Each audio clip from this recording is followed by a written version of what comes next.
Cinderella. Once there was a kind girl named Cinderella. She lived with her stepmother and 2 stepsisters. They made her clean the house every day.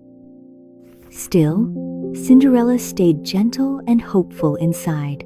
One day, a royal messenger came to town. He told everyone about a great palace ball. That night, the stepsisters talked excitedly. The first stepsister said proudly, "I will be the most beautiful at the ball." The second stepsister said with a big smile, "The prince will surely notice me first." Cinderella brushed their dresses with a soft smile. Then Cinderella asked in a small, careful voice, "May I go to the ball too?"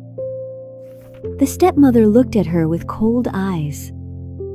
The stepmother answered in a harsh, hard voice, "No, you must stay here and work." That evening, the family rode away to the palace. Cinderella sat alone by the quiet kitchen fire. Tears fell as she whispered to herself.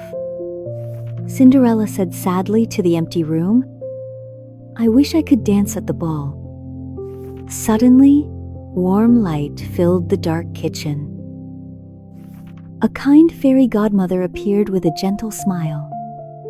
The fairy godmother spoke in a bright, caring voice.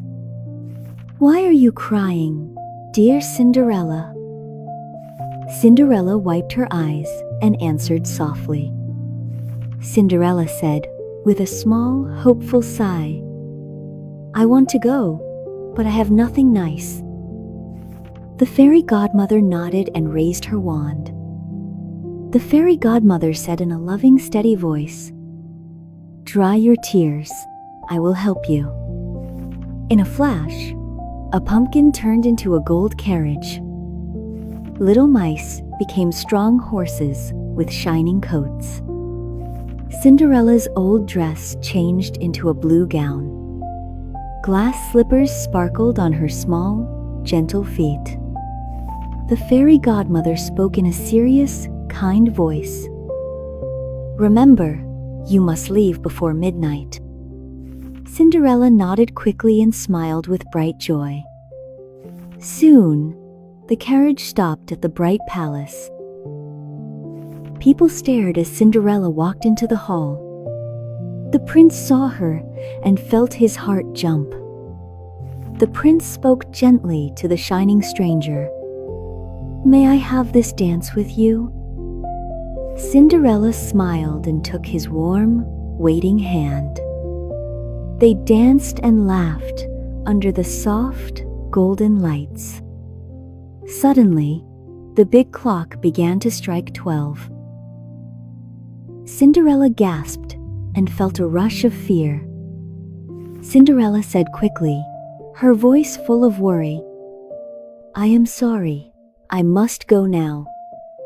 She ran down the stairs as fast as she could. One glass slipper slipped off on the last step. The prince picked it up and held it tight. The next day, the prince searched every house. He wanted to find the girl from the ball. At Cinderella's house, the stepsisters tried the slipper. The first stepsister said with great noisy effort, "See? It almost fits my foot." But the slipper was still far too small. The second stepsister cried out in frustration, "This shoe is much too tight for me." Then Cinderella stepped forward with a shy smile. Cinderella asked softly, eyes full of gentle hope, "May I try the slipper, please?" The stepmother shook her head in disbelief. The stepmother whispered in a low, angry voice, "She is only a servant in this house." But the prince's helper offered the slipper kindly. Cinderella gently slid her foot into the glass shoe. It fit her perfectly, smooth and light. The prince smiled with great joy and relief. The prince said, with a warm, happy voice, "You are the girl I danced with." Cinderella felt her heart shine like bright light. Cinderella said softly, almost in a tiny whisper, "I was afraid, but I never forgot you." Soon, Cinderella went to live at the palace. She and the prince shared many kind, bright days. She always remembered the fairy godmother's gentle help. Kindness and courage filled her heart every day. So Cinderella lived a happy life full of love,